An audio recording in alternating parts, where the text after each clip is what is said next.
നമസ്കാരം. ഇന്നത്തെ നമ്മുടെ ഈ ഒരു ചെറിയ വിശകലനത്തിലേക്ക് എല്ലാവർക്കും സ്വാഗതം. ഇന്ന് നമ്മൾ സംസാരിക്കാൻ പോകുന്നത് ശരിക്കും പറഞ്ഞാൽ നമ്മുടെ ജീവിതത്തിലെ ഏറ്റവും വിലപ്പെട്ട ആ ഒരു കാര്യത്തെക്കുറിച്ചാണ്. സമയം. അതായത് സമയത്തിന്റെ യഥാർത്ഥ മൂല്യം. നമ്മൾ ദിവസവും നമ്മുടെ സമയം ശരിക്കും ഇൻവെസ്റ്റ് ചെയ്യുകയാണോ അതോ വെറുതെ കളയുകയാണോ? ഈ ഒരു ചോദ്യത്തിലേക്കാണ് നമ്മളിന്ന് നേരിട്ട് കടക്കുന്നത്. അപ്പോൾ കാര്യത്തിലേക്ക് വരാം. നമ്മൾ ആദ്യം തന്നെ മനസ്സിലാക്കേണ്ട വളരെ രസകരമായ ഒരു സത്യമുണ്ട്. ഈ സമയം വെറുതെ കളയുക എന്ന് പറയുന്നത് സത്യം പറഞ്ഞാൽ വളരെ എളുപ്പമുള്ളൊരു കാര്യമാണ്, അല്ലേ? അതിന് നമുക്ക് പ്രത്യേകിച്ചൊരു പ്രയത്നവും ആവശ്യമല്ല. നമ്മൾ പോലും അറിയാതെ വളരെ സ്വാഭാവികമായി തന്നെ നമ്മുടെ സമയം ഇങ്ങനെ പോയിക്കൊണ്ടേയിരിക്കും. പക്ഷേ ഇവിടെ നമ്മൾ നമ്മളോട് തന്നെ ചോദിക്കേണ്ട വളരെ സീരിയസ് ആയിട്ടുള്ളൊരു ചോദ്യമുണ്ട്. ഒരിക്കൽ നഷ്ടപ്പെട്ടു പോയ സമയം, അതിപ്പോ വെറും ഒരു സെക്കൻഡ് ആണെങ്കിൽ കൂടി നമുക്ക് എപ്പോഴെങ്കിലും തിരിച്ചു കിട്ടുമോ? ഒന്ന് ചിന്തിച്ചു നോക്കൂ. ഇല്ല അല്ലേ? ഒരിക്കലും ഒരു കാരണവശാലും നമുക്കത് തിരികെ കിട്ടില്ല. അതാണ് സത്യം.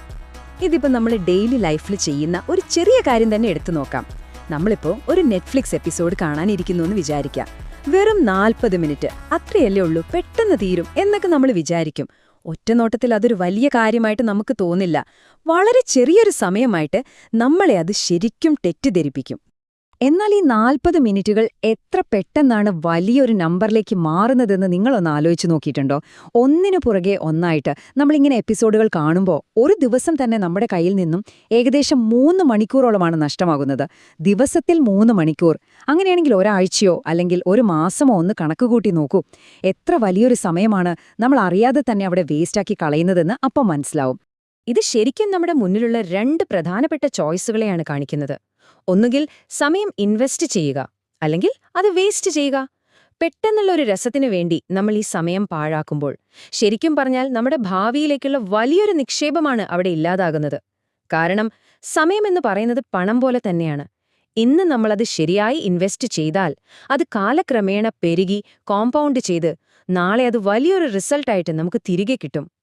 ഈ ഒരു കോമ്പൗണ്ടിംഗ് ഇഫക്റ്റാണ് സത്യത്തിൽ നമ്മുടെ വിജയത്തെ തീരുമാനിക്കുന്നത്. അപ്പോൾ കാര്യങ്ങളൊക്കെ വളരെ വ്യക്തമാണ്. ഇനി തീരുമാനിക്കേണ്ടത് നമ്മൾ ഓരോരുത്തരുമാണ്. നിങ്ങൾ നിങ്ങളുടെ വിലപ്പെട്ട സമയം ശരിക്കും ഇൻവെസ്റ്റ് ചെയ്യുകയാണോ അതോ വെറുതെ വേസ്റ്റ് ചെയ്യുകയാണോ? ഈ ചോദ്യം ഞാൻ നിങ്ങളോട് തന്നെയാണ് ചോദിക്കുന്നത്. സ്വയം ഒന്ന് ചോദിച്ചു നോക്കൂ. ആ മറുപടി ഇനി നിങ്ങളുടെ പ്രവൃത്തികളിലുണ്ടാകട്ടെ.